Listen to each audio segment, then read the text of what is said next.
Hey guys, welcome back to my channel. I'm Pierre, this is Simple Homebrew. I'm doing an Anzac Biscuit Ale by Kegland today. Hope you like it.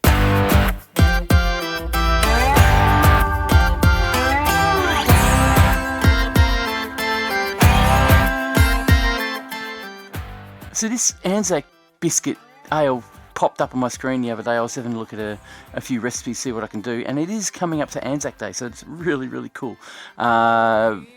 Unfortunately, I got onto it too late. It's not going to be ready by Anzac Day, but it's still a good little brew to have.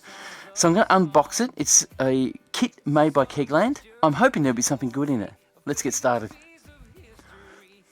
Unboxing time. I'm going to tell you a story. You guys may have seen a video that just came up just recently. Well, I went to Kegland and picked this up. Spent a day down there, had lunch and quite enjoyed myself. Didn't meet anybody down there, just went to their facility and pretty much never got a greeting. Doesn't matter. I got my gear anyway. And we'll open it up and see what they actually supply in the kit.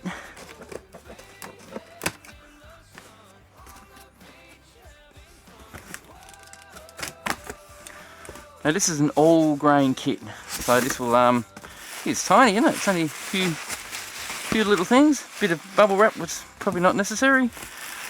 Whole heap of ground down grains, some American West Coast ale yeast, a heap of Melba hot pellets, which is awesome, and a little picking slip, which gives you all the ingredients. So the ingredients in this, now I'm not glad this is the ingredients. What we got? We've got an all grain recipe, BZ35 historical beer, Anzac Biscuit Ale. It's going to be basic, which is great. I'm going to have to get the instruction manual on their website because they don't supply you one in the kit, which is unusual. You think they'd print out a printout for it and give you instructions, and rather than require you to go online, but I'll do that anyway. Okay, so we've got our yeast, American West Coast ale yeast. We've also got Melba, which is looks like Melba. Being in Melbourne, it's a Melbourne hop of some kind, maybe. Alpha acids are about 11.1%. Yes, some of it says T90 pellet hop. All these new things I'm learning slowly but surely. We have 0.45 grams of Munich.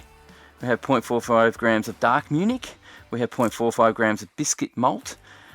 Oat malt, which is another 45 grams. 3 kilograms of ale malt, Clayfields. And that's it. They've already ground it all down. I'll grab the box and get rid of that. And I'm going to go now on their website and find the instructions on how to actually make this one. I'm sure it'll be just a basic system. I do have a Garainfather, which I'll switch on in a sec. Once I find the recipe, I'll get stuck into it.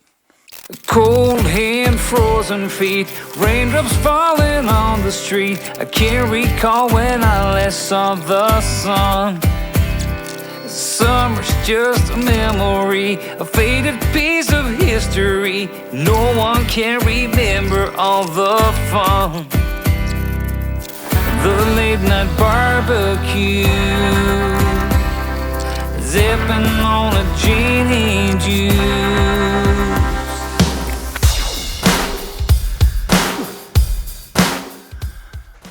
I bought something new today. I've been trying to get hold of, I've got a bit of water in my glasses, sorry about that.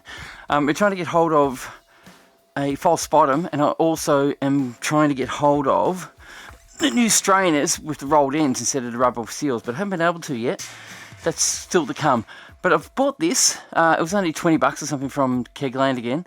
I couldn't find it anywhere else, to tell you the truth. It is a false bottom, so it's actually going on the bottom of the Garainfather to allow less grains to get through. So hopefully this will solve a few problems I have had. So I'm throwing that, you're still recording, I'm throwing that in here before I throw anything else in here, and it fits just nicely like that. Now that is going in on top, just tilt that, on top of the other filter that comes with it. So I'm hoping that it will make a huge difference for my brew. So this is an experiment today. We'll see how it goes. So that's in. First time I'm using it. And now I have gotten this far. I need to assemble rest of it. what I'm doing here is I'm actually putting the rubber seal around the base of the filter. Now this always comes off, but the challenge I've been given is to be able to put this on without stuffing around too long, and it's been working for the last few brews now. What I've been doing is dipping this in the grains and actually dusting it all up, as well as the malt tube, which is working really well.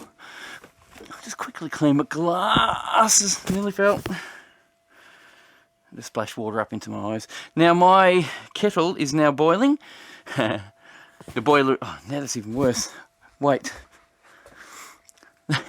Try that one again. Now the boiler is boiling. I just changed cloths. It's got to go up to 67 degrees Celsius. Yeah. I need to achieve a mash temperature of 69 degrees Celsius in the Garainfather. So Kegland want us to bring the boil up to 75 degrees. So when we drop the grains in, it cools back down and goes to its 69 degrees Celsius. Which I'm using a Garainfather, but I'm not doing a timer on it again.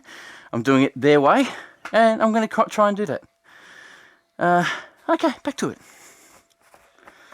So what I'm doing here is I'm actually circulating the water to see how it goes. I might actually stop again. I'm trying to figure out what to do. By the way, I have dropped half a Camden tablet in this. That's down the bottom. That will dissolve as we work. The lid tends to keep the heat in, so it allows it to boil quicker. So like always, I'm going to have to wait for it to boil. I've started very late today, which is something I always seem to do lately because I'm so busy. So I'm going to bring, it's probably going to take about 20 minutes, half an hour to come to the temperature that it needs to be at. So the grain dust, yep, it's been ground down. The grain dust would definitely, look at that, look at the static. That'll lubricate my basket. So my basket, quickly throw that in. So far I found this to be the best way to get those rubber filters on without them falling off all the time. It works a treat. Oh jeez.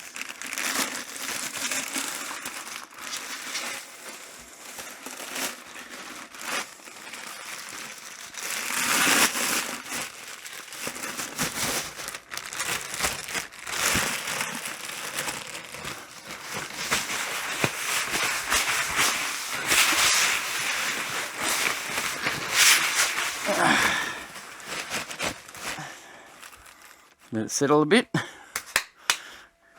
Grab this beauty. Yep, it's dusty. Don't worry, this will all go into your beer later.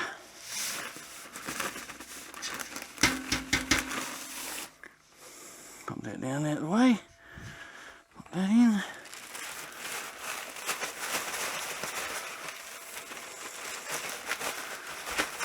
Make sure that's nice and dusty, and we shall put it in.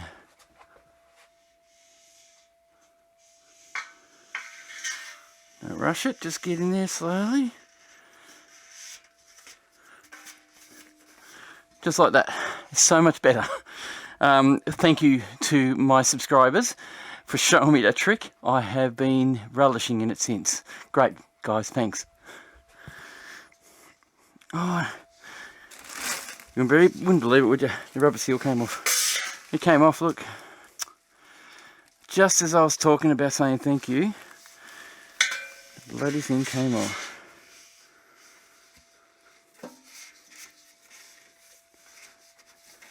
Not that time though. That's the only thing I hate about this Garainfather. Everything else is great. I did a few adjustments on it to make it even better, and it works a treat.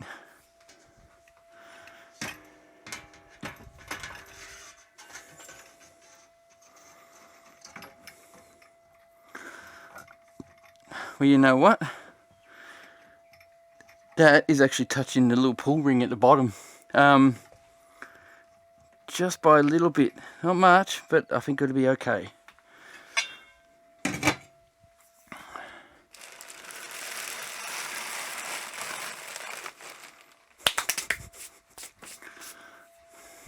brewing salt. I've got to do brewing salt. I completely forgot. I'll have to measure it out. Now, I was given some advice on getting a scale that is more accurate. I did buy a new one. This was from a sort of a higher quality. It does do 1 gram increments, so it's not as accurate as some, but I've tested it and it actually does work properly. So I'm guessing I'm saying that, I've just put that over there, so I'm guessing I'm saying that because the last couple of times I've been doing my measuring, it's been really hard to get an accurate measure. So I now have to measure out my salts. Once I've done that, I'll pop them in the sparge water and the mash water and go from there. We'll start adding the grains into the water. Now the temperature is up at about 73 degrees Celsius. When I pour this in, it should drop to around about 69 degrees Celsius off memory. It's going to whip up a lot of dust. Now, I actually asked for this not to be ground down, but it's ground down, so it doesn't matter. We'll work with that. We need to stir her in like every time. Make sure we have no dough balls. Now, if you see my other videos, I talk about how the dough balls ball up and there's a dry pocket inside the dough balls that cause that part of the grain not to convert into sugars. I'm going to keep doing that. Don't know how that's gotten loose, but anyway. So this has got oats and everything in this one. And as you know, I'm trying to get a beer that's, you know, Australian sort of orientated, I suppose. Now, this is the last grain one I'm going to do for a while, because I intend to do some extracts for a while and start experimenting more with extracts, because a lot of you out there would like that, I think. And I want to try and make some NE IPAs using the extracts, and I think that'll be great for everyone as well as me. So I can make a really good NE IPA without having to do all this work of a grain system. I'll be so happy.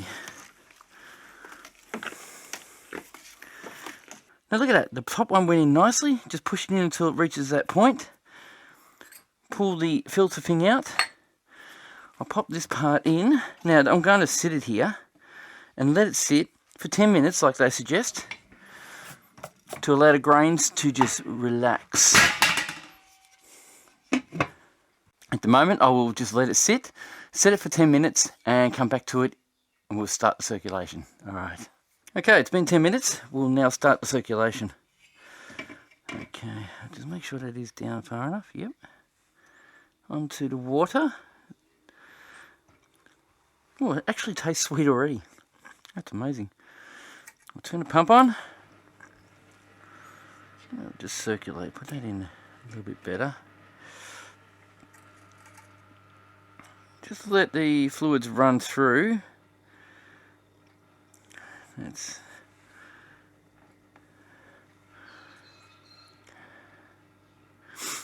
probably going to be quick enough. We'll leave it at that. See if the circulation runs well. So what I can gather with mashing out grains at certain temperatures, you get different types of sugars. The sugars are either fermentable or they're not. I believe that the lower the temperature, the more fermentable the sugar is. The higher the temperature, the less fermentable it is. I think, don't quote me on that. I'll check it out and I'll correct myself later on. But the flow is a bit too quick, so I need to slow the flow down a little. Why I did that is I don't want it to go over into the center, but then again it doesn't matter because I've dropped the basket anyway. I think that's going to be fine.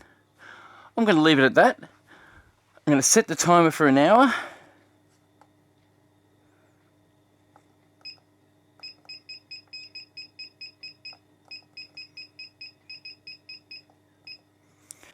And start the process of rinsing it out. Alright, see you soon. Alright, my finely friended friends, I am done! Alright, it's ready for sparging. My sparge water is at 75 degrees Celsius. The grains, I have to bring it up another 10 minutes. I have to bring it up to 75 degrees Celsius anyway. I forgot about that. So when I sparge it, it needs to be at 75 degrees Celsius. So I'm going to bring the temperature up to 75 degrees Celsius now, so that the mash is the same temperature as my sparge water. So after 10 minutes, I'm going to start sparging. So what I've done is I changed the flow of the fluid and pumped a lot of fluid out of the base of the actual Garainfather, and it emptied the chamber out, and it heated up so quickly that I realised that, well, I didn't realise it, but because it heated up so quickly, it made me realise that the chamber was almost empty, so it heated up very quick. So what I've done is I've just changed the flow rate and decreased it so that the fluid will settle at the bottom much quicker, slower, more efficiently, and then it'll heat up to the 75 degrees Celsius that I want it to be at. It's nearly there. Got 2 degrees to go. As you can see, it's very clear. So it's really going well. I'm a bit worried about the basket in the bottom that had come loose and that grains have gotten through. I'm hoping not. But feeling the tube and the pipe, it feels like it's going to be a bit of a pain in the butt. We'll soon see though. I'm not going to know until I pull it out. It's going to be fun if it isn't. Alright, we're pretty close to 75 degrees. It's 74 degrees now, so I'm going to start disassembling this. Turn the pump off. Let the fluid flow back down the pipe, which will only be a second or two. Now I'm going to just disconnect that. The lid can stay off now. That can stay as part of this. Oop, dunk, dunk, dunk, sorry.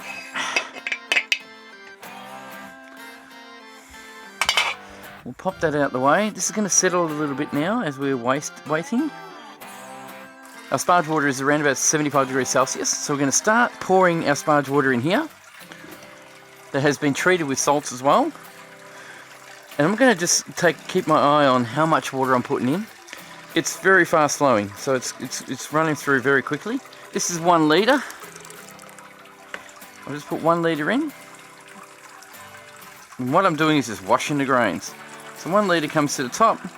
I'm going to keep doing this until it's clear all the way through.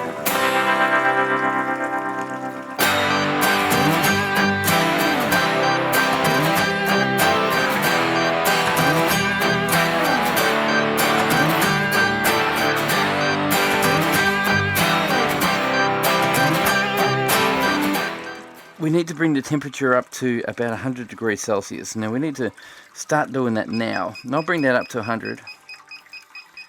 So it starts to boil, or sets up the system to start boiling. By the time this is finished draining, we should have enough fluid in there, and it should be almost close to boiling point when I take this off. So I'm going to leave that there for 10 minutes. That should increase very quickly, and we should have a better sparge, or almost ready to start boiling in no time. Okay, at this point, the rolling boil has started, and it's getting dark now. I had to go out, so I had to turn everything off, go out and buy some bloody golden syrup. I didn't have any, and I looked at the recipe and it called for 200 grams of golden syrup, which will go in later. I had to turn everything off, go get some golden syrup and come back. That's now boiling, as you can see, and it's ready for its hops, so I'll chuck the hops in now. There's 14 grams of Melba. 14 grams. Now, one thing I don't understand, to tell you the truth, is the recipe calls, just watching it, just making sure it doesn't overboil, for 14 grams of Melba. Why is Kegland giving me 100 grams? I don't need 100 grams, I need 14 grams. Even if they gave me 20, I mean, it's a big waste. I don't know if I ever use it again. It's just a bittering hops, that's all it is. But anyway, that's it. So 14 grams of Melba hops goes in at 60 minutes. And now we need to boil it for 60 minutes. Okay. We'll let it boil and we'll come back to you when it's time to transfer. Cheers. What we've got is golden syrup. Now this is a 500 gram container of golden syrup. We need to put 200 grams in there. Right, recording. Of course it's brand new, so I'll have to open her up. Let some air in. Oh, yeah. It's a bit sticky. So why I'm doing this is so I don't get a sticky mess in a container that I have to clean up later. I just have to go squirt it. Oh, what now? I don't know. Squirt in. Now we're 200 grams. I'll weigh that. Now we know it was at 500, and so we've used 100 grams. I'm going to put more in. Now it doesn't matter if we're over. I do need to sanitize my counterflow chiller, so I'll quickly hook that up. I'll quickly run this one out. You guys probably still can't see overly. I'll just quickly run. Now I've got glasses all fogged up. Just quickly pump a bit of fluid through it before I pop it back in, just so it cleans out anything that's left behind. That's alright, probably about 500 ml out of that. Now what we're going to do, stop the pump, just drop it in, and I'll run that for 10 minutes now, just to sanitize the actual counterflow chiller. Something I'd like to talk to you guys about, just a quick heads up or warning. It hasn't happened to me, but I've heard people talking about it. When you hook up your counterflow chiller to cool it down, to sanitize it, there's always going to be a little bit of water left in the hose piping. Just be aware that hot water is running through the counterflow at 100 degrees Celsius. It will create steam. If you get that water from your normal hose counterflow pipe on you, it is burning hot. It'll burn you. It can even become steam itself. So be really careful of that. I only made myself aware of that just then because I felt how hot the water was coming out of it when I was moving it. And yeah, it can be very dangerous. All right. Okay, I've chosen my fermenter of choice. This is a Apollo, kindly donated to my channel by Keg King. Good on you guys, thanks for that. It is a great little unit and I'm happy with it. So I need to empty out my sanitizer, just like this.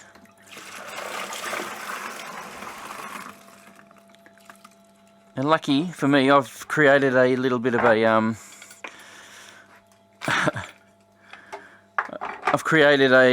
little bit of a sink kind of thing, so all the water gets pumped out the back of the shed now. So I don't have to poke hoses out the window, hoses out the window.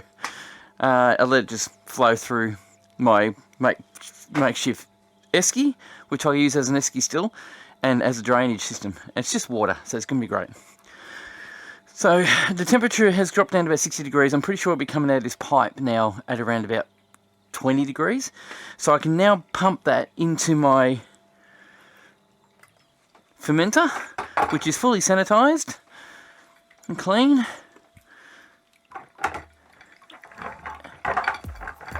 And set that in there like so. You guys see? Yep, you're recording. Pump on. We're just going to let that flow straight in, just like that. Now, as I'm sure I've said this before, this is no rinse sanitizer. It's good for your yeast. Your yeast will eat it. It'll pretty much thrive on it. So it's a really good nutrient for your yeast. So don't stress about having the bubbles in there and a little bit of sanitizer left over. It won't harm it in any way. Now, someone also told me that I put my counterflow upside down. No, I don't think I do. If I do, it really doesn't make a difference. It seems to work either way. And I've tried it both ways. It's not a big deal. Right. I'm going to let that fill and I'll come back to you.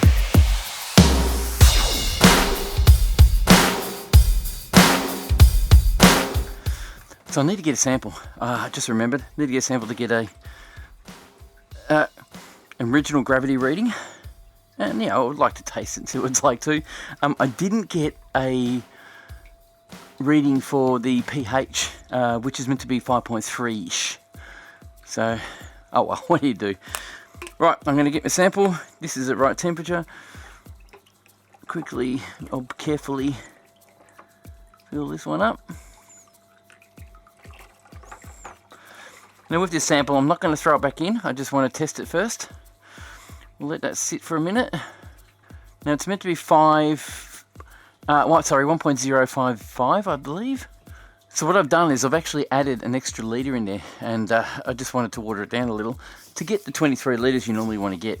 And I'm down to 1.053. So we're a couple of points out. Doesn't matter, it's only a couple. It wasn't pretty bad, it was pretty good, the efficiency was great.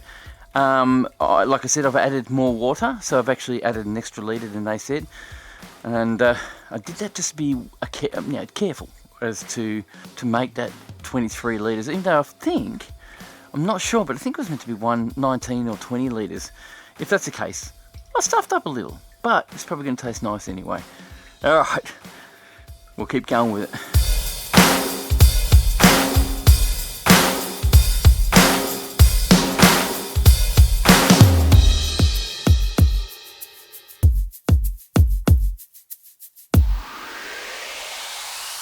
Well, it's great to see how that bottom plate performed. It actually didn't allow the bigger grains to get through, but still allowed the hops to get through, which I was hoping wouldn't. But still, it worked really well. I will be using that from now on, but I've got to press the centre or make the tag a little bit flatter by about 2 or 3 mil, so the actual top basket fits properly in the boiler.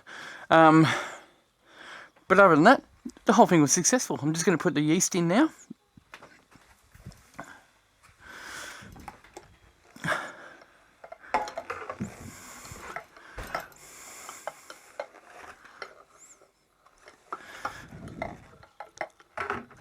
Don't know if you guys noticed that. I picked it up by the handles and it was just very easy. This is the best I've ever had to be able to pick up a fermenter before. Now our temperature is at 24 degrees Celsius and I need to pop some yeast in. Now this is all susceptible to bacteria now, so I'm going to quickly sanitize this. Because, you know, they packed the bag for me and they grabbed this by their hands from the fridge or wherever they had it and threw it in a box. And I don't want their grubby hands in my beer. So this is American West Coast Ale yeast. I'll throw that in. It's 11 grams. Some people would say put 2 bags in, but you don't need to. Look, it will still ferment. It just helps kickstart it a bit better. Gives it a few more billion cells to work with. Now I'll seal that right up, because once the yeast is in, it's ready to start. I now need to shake this just to oxygenate it a little. Now, as you can see, it's not overly clear. Look how convenient that is. Those handles are such a godsend. It was clear before, but because I didn't do a proper whirlpool, it wasn't going to end up clear. So this is now going to ferment for a couple of weeks. It's going to sit in a cool environment. They say to keep it down to about 18 degrees continuously for at least the first 24 hours. That will stop off flavours going through, and then you can wait for 3 or 4 days, maybe 5, and increase it to about 20 degrees Celsius or so. I do have a little device that the guys at Kegland gave me. This is a spunding valve with a miniature gauge on it that has a little controller on the back to control the pressure in the actual fermenter. This just pops onto one of these, preferably the one that doesn't have the fluid coming out of, only on the gas side. So the gas side is the one with the notch in it. I will quickly chuck a bit of fermentation, chuck a bit of sanitizer on this as well, and we'll throw that on so we can keep our eye under pressure. So this is the device that's going to conquer the pressure fermenting world. It's going to be great. I'm going to let it just vent off into the air for a bit before I pressurise it, and in about 2 days I'll close that valve a little bit and bring the pressure up to about 12 to 15 psi.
Alright, it's been 3 weeks, 2.5 weeks now since I brewed that.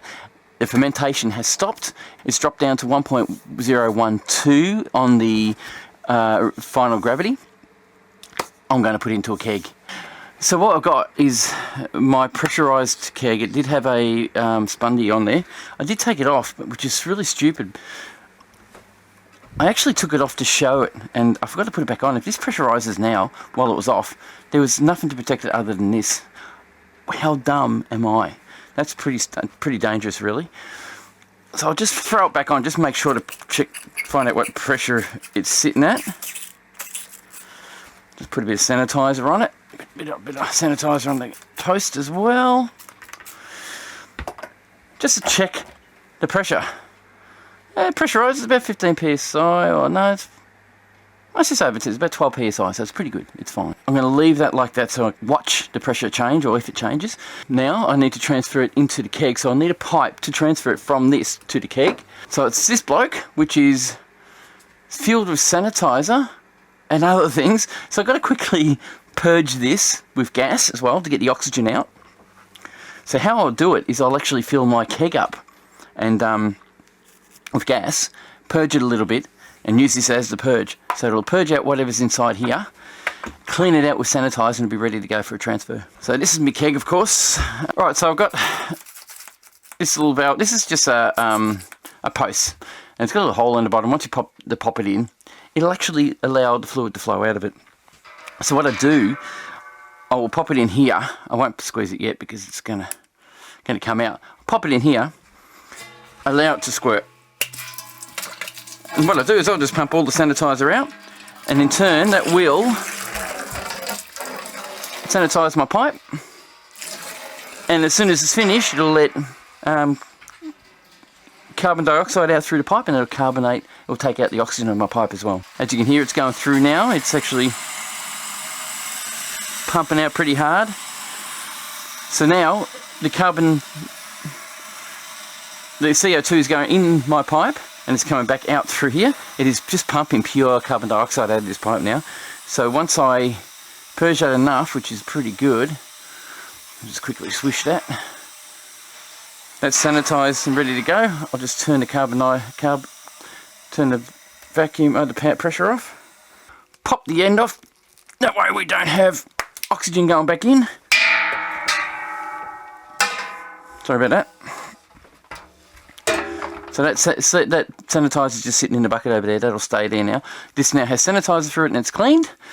And now all I need to do is equalise both these chambers. So to do that, I need to check what the pressure is in here, which is about 12 psi, or it's probably less. It's about 11 psi. So I need to set this at 11 psi. So this is at 11 psi. So they're equalised, which is about there, I believe. So you guys can't see what I'm doing, but I reckon it's pretty close. Now I need to pressurise this to 11 psi. So I need to take that off, which is already 11 psi, but I need to put it on the in post, not the out post. And that should be the same. Didn't inject any more in because it was the same pressure. That worked well. Now we're going to be placing one of this on the out post and placing this on the outpost so that it will come out into the out tube that is at the bottom of the keg so it doesn't foam up and go nuts. And we should have transfer start any second now. So I'll recap this. I've pressurised this chamber to 11 psi, pressurised this chamber to 11 psi. This has already got sanitizer through it and it's already been purged. So all I need to do now, I just noticed something, a bit of sanitizer still sitting in it.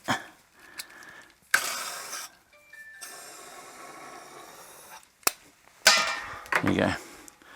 So what should happen is, if this is a little bit lower than that, which is I've just done, I've just taken a bit of pressure out of this keg, it should transfer out of here immediately.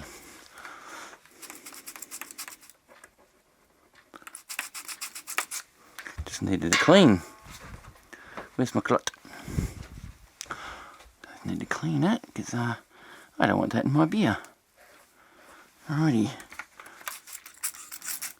It's better. Okay. So let's start the transfer, shall we? Now, of course, you need something to let the gas out later, so this fluid should flow up here immediately when I push. Just like that. There you go. So it's working like a ripper. Now from here, I'll need to depressurize this keg slowly. So I'll need something that I can do that with. I could always do that with my spundy, which I might just do that today. Pop the spundy on, which doesn't fit on that one. Okay, it's not going to happen. So that's the in, that's why. I'm going to need... So I've got a pressure regulator, I've got a push-in quick connect, and I'll just throw this on. It's got sanitizer all over it. And that, if I close it, that will stop the flow. Pop it on, and then open it until it starts hissing.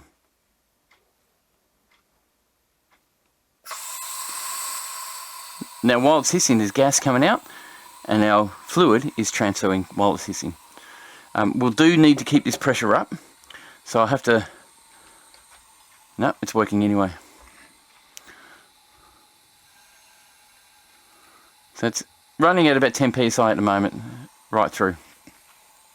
So that should just start transferring very slowly, and it'll probably take about 10 minutes to transfer through. So this is getting close. This is getting close to finishing. It's going to start spurting out of here in a minute. Here it goes. Look, I've got to put something under it. I need to stop it for a sec because I need to put something under it to stop it from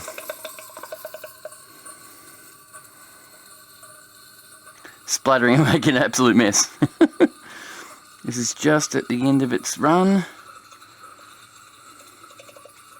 Oh, perfect. It's actually sucked up nearly every bit of beer that's in there. That's awesome. Disconnect. So I'm actually down beer. I must have used a bit when I had a couple of tastings, so... Right. That's done. That's done. Disconnect that. Turn the valve off so we don't get a feedback.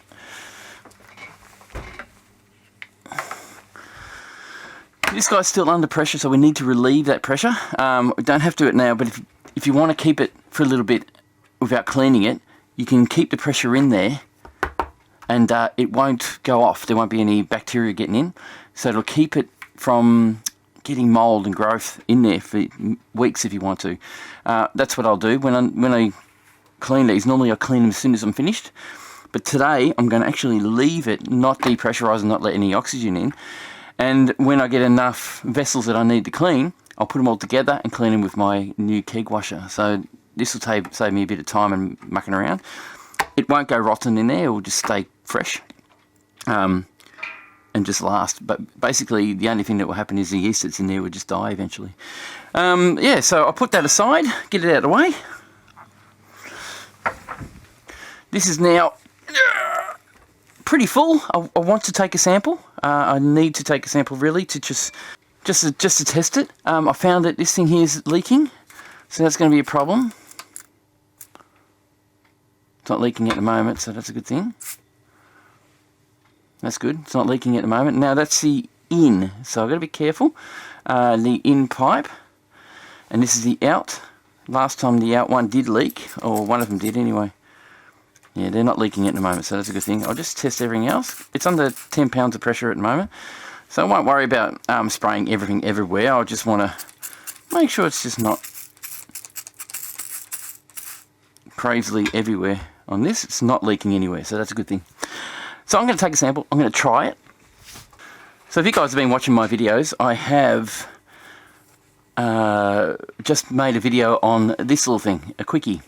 This is just a little device that Kegland gave me, just to try it and have a play with, and it's proven to be pretty handy. I just want to take a sample. Now this is the outpost. I just want to quickly test it. First I want to test the gravity, so I'll put it in my, hang on, move that over there a bit, so you guys can see what's going on. The biggest thing about it is you can take samples from your outpost without actually attaching anything. So I can do this. Quickly throw a sample in my post here. Ooh, ooh. Oh yeah. So it doesn't lock on. You just push it and it actually allows you to take a sample and then let go as soon as you get what you need. And you can control the speed of it. Now this is carbonated, as you can tell. So I need to let that settle so I can get more. But right now, I'm just going to get myself a sample in my glass. I'll try and do it without making it too bad. There you go. So I'm getting a sample using a Quickie. Absolutely awesome. Great idea. Just to quickly get something. Now I'm going to get a full glass because I really want to have a drink of this and taste it really properly. So I'm going to do a bit of a tasting and I want to compare it or talk about it when when it's ready to go. So it's not going to be ready until about 2 weeks, so it needs time to age a bit.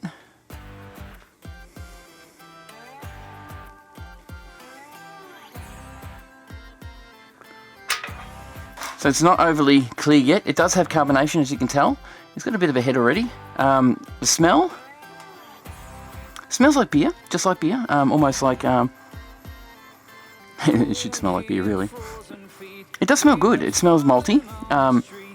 Very strong in the. It's like a metallic smell, which I believe it's normal. And it's been sitting in, the coconut's been sitting in it for quite some time now, so hopefully that comes through.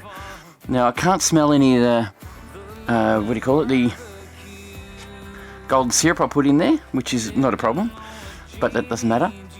But we'll try it, shall we? Oh, it's fairly sweet. It's got a bit of a, it does need a little bit of aging, but it's not too bad. It tastes like, we call probably a draft or bitter. Yeah, it's kind of a bitter. No, it's not bitter at all. I'll tell you what, it tastes like a draft that you get from the tap at a pub, of course, and it's got the coconut flavour that's really pumping through, and it's kind of sweet. It's not bad. It's a nice beer. I can do this. Wow, guys, that's a good recipe. Guys, do it yourselves. Give it a couple of weeks for it to age. I tried it when it almost finished fermenting. I just tried it then and it was nothing like this. It actually has enhanced in flavour now. Very commercial tasting and very very rich, sweetish and coconutty. Very nice. It's a good beer. Really happy with that. So hopefully the finished process will be even better. Alright, so I'm going to chuck this in the kegerator, let it cool right down so all the sediment settles out a bit. I'll give it a couple of weeks, get it carbonated, and I'll pour myself a glass, and I'll do that as a separate video. Cheers, guys. Thanks for watching. Thanks for subscribing. Thanks for being part of this video. Thanks for my patrons for helping me do this and pay for this. And we'll see you in the next one. Cheers.